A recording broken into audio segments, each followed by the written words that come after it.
Hello there everybody, and welcome to this feature presentation on YouTube. I am King Mac, your hamburger pal. Thank you all for watching. Be sure to enjoy a hot fresh cheeseburger along with some delicious golden french fries, a tasty milkshake, and a nice soft drink. Also be sure to grab some hot buttery popcorn while you're at it as you enjoy this episode of TTBurger Game Reviews on YouTube.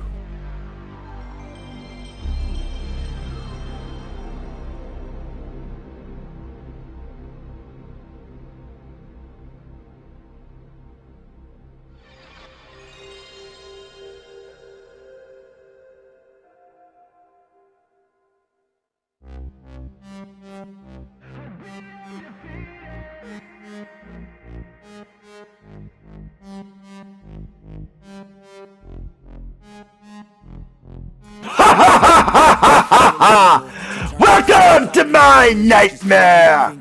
I am Tony, bringing you more TTBurger game reviews here on YouTube for the month of Halloween, all month long in November.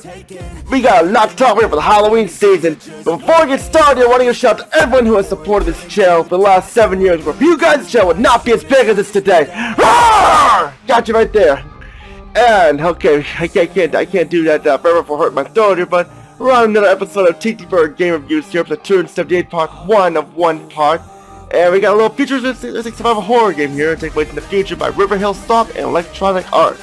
Before we even get started here, let's go to San Francisco, California right now and check out our friend Jackalbird, see how he's doing here. I'm sure he's ready for some more Halloween action here. Hey Jack, what's shaking, bro? You ready for some more Halloween action? Tony, my man, I am angry, very angry right now. I cannot tell you how mad I am. What's wrong, dude? Jack, why are you so mad right now? That haunted house tour exhibit was a ripoff. Nothing scary or pumpkin related, just a bunch of strobe lights flashing in your face. Jack Jr. was disappointed, not at us, but at the people at the haunted house. Now we do not know how to get our money back. Those people are nuts. Damn, what a ripoff right there. I would go get my money back as soon as possible after something like that. Well, right now, Jacqueline and Jack Jr. are visiting my dad right now. And someone needs to watch a pumpkin dog, Jameson. He pooped on the floor and I just cleaned it to us. Dude, relax. We got some games to review right now for Halloween. Just try to relax and not think about it.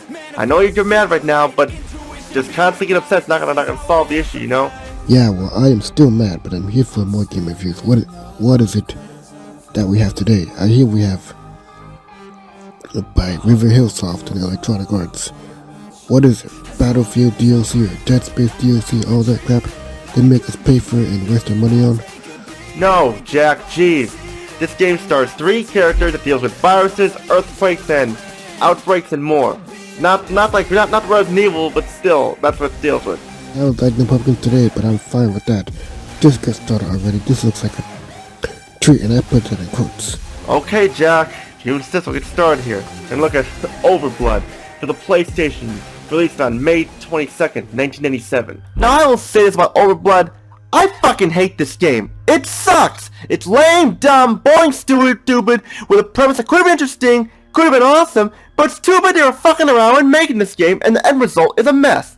For starters, there is nothing to do here in this game except for the most part, running around like a moron in corner-like cramped areas, you find items, solve puzzles, and that's it for the most part.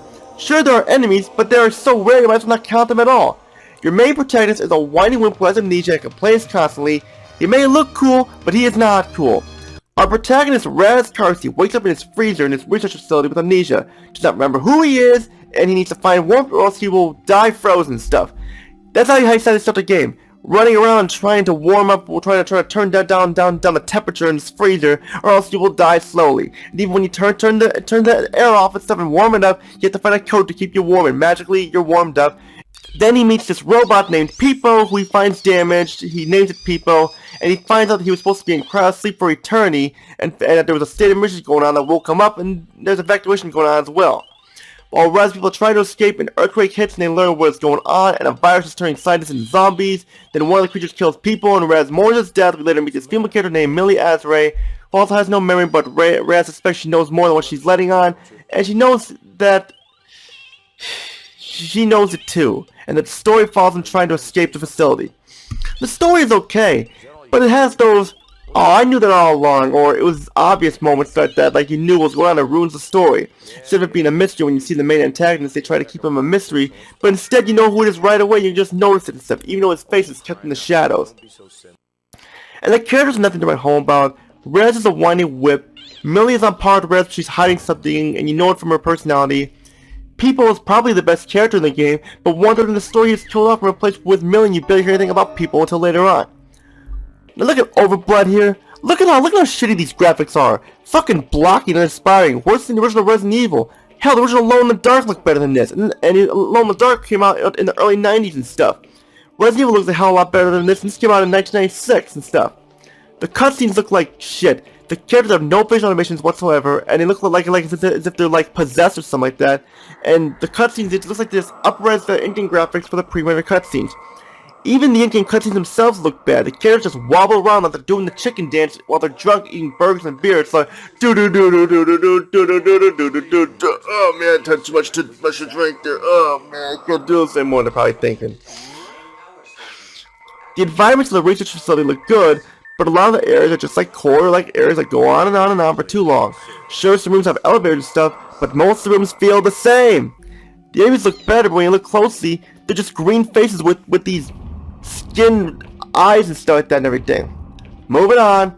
Sound is a little better, but not by much. The voice setting is awful, like, just awful, burgly, fucking shitty awful, makes no sense whatsoever. I do not even recognize any of the talent in the voice setting, but they sound awful trying to show emotions but failing. People is probably lead the best voice, but all he does is beep beep beep.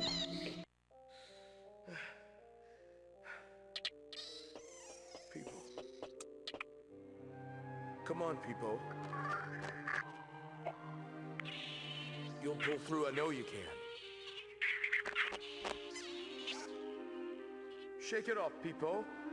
Self-diagnose, you can make it. Don't leave me, people. People! Thank goodness I found you. What?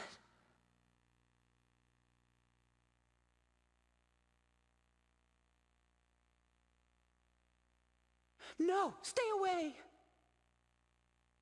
Oh! I thought you were that thing. I can't tell you how relieved I am. I'm so glad to find another person. My name is Raz Karcy. Millie Azray. Nice to meet you. The most hilarious part of the voice acting is Raz's death scream. It is so bad it is funny.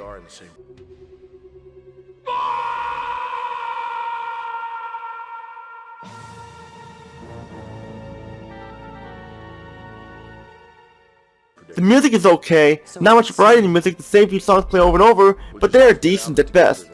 OverBlood as a game and the gameplay aspect fails, mainly because there is not a lot to do. This is a survival horror game like Resident Evil. There is nothing wrong with Resident Evil clones. I enjoy them, if they're done right. This game here is not good at all. It fucking sucks. Just go from place to place to place, run around like an idiot, find an item, and repeat. Hell, I have to talk about getting items here. If you look for an item on a desk, you have to kneel down to pick up the item. That is fucking stupid. Who thought of that shit? Kneel down? Pick up an item? What, a resident on your side they have to kneel down to pick up an item so they can see it? What the fuck? And also, half the time you can't tell where the items are because you can't see them. You just have to take a wild guess by kneeling down at the tables and the drawers and everything like that. And you find a handgun here, but this is a doozy because, you know, there's not many enemies in the game. And it turns into this combat mode where you waste so many bullets. When you run out, good fucking luck for you, you're left with your hands. And your hands just do so much damage, and when he punches, he's like flails around like he's on drugs or something like that. And it's wise to save your ammo for the end boss. You'll need it. You also have to jump far gaps, and this can be annoying because you have to be in the right spot. If you miss it, boom, boom, boom, you're dead. And you know, this game is short, only 3 hours, and that's it. Only one ending, no multiple paths to take, no dialogue choices, no nothing. There's not much challenge here, especially since you know where to go after what do you'll breeze through this game. The only times it gets challenging is when you fail a jump at the end where the final boss can be a bitch, maybe because he comes back 3 times. It's like he's hungry for a cheeseburger at that local TTBurger diner. There are some goods though, TTBurger pauses to say, left with multiple cameras to choose from, like like the classic Resident Evil style camera, a behind the back camera, and the first person camera, which will definitely come in handy for the combat modes, and the behind the back will be good for jumps and stuff. Being able to play any of the 3 characters can have some fun in them. There are interesting parts of the story, like finding out what's going on in the research facility. There are puzzles to solve, which I guess that can be cool. The controls are decent, although I do find it weird that run and the push button are the same button, and can be confusing too. Jumping crouch can be confusing as well. It's funny to see Raz merely punch like they're ridiculous. It's funny and stuff, but you know, it looks stupid. And the death screen for Raz is so bad, it's funny. Some parts of the game, while the story is a mess, there's a parts that do get emotional and deep, like the people scene. And there's a Japanese voice acting is much better, but we don't have the option in the West, so yeah. There was also a sequel for OverBlood that's an entirely different story, but we never got it in the West, probably because this game flopped so badly. That's pretty much all I gotta say about OverBlood. It fucking sucks. It should be avoided at all costs. As what late RE21 would say, avoid it like the plague. And as that's what a billionaire would say, what a shitload of fuck and everything like that. Just avoid OverBlood at all costs. It sucks. It's not much going for it. I mean, I don't know how you can make a survival horror game this bad with not much to do in it, especially barely any enemies like that. I mean, I know like the Rain Terror's Realm was like this too, which you barely did anything just except for running around this office like that. I mean, but that was worth it. This game had some more gameplay to it and stuff, just not by much. Final thoughts: look elsewhere. This game sucks. It's boring. It's stupid. And you know, there are better survival horror games out there than this, and that's what I gotta say there. I give OverBlood a 4 out of 10 because the game fucking sucks. It fucking sucks. Avoid it. Hey, Jackie boy, you there? What'd you think of OverBlood? What the heck was that? Running around for hours, listening to you, dumb characters, and Piper dies. What is that? I'd rather be at that lame haunted house than play that pumpkin burger crap. Dear Lord, I want to make pumpkin burgers now because of that. Yeah, it sucks ass. I'm with you. I'd rather eat a moldy cheeseburger in the garbage than to play this game. I want to scream right now. Ah! And those pumpkin burgers sound good too. Yeah, Tony, I hate this game too. I am so glad I never played it. What the heck, one of the worst games ever. Yeah, find something we can hate together. I'm not destroy the game here because, you know, I can consider it being my collection, you know, not like Barbie or anything like that. I can still keep it in my collection.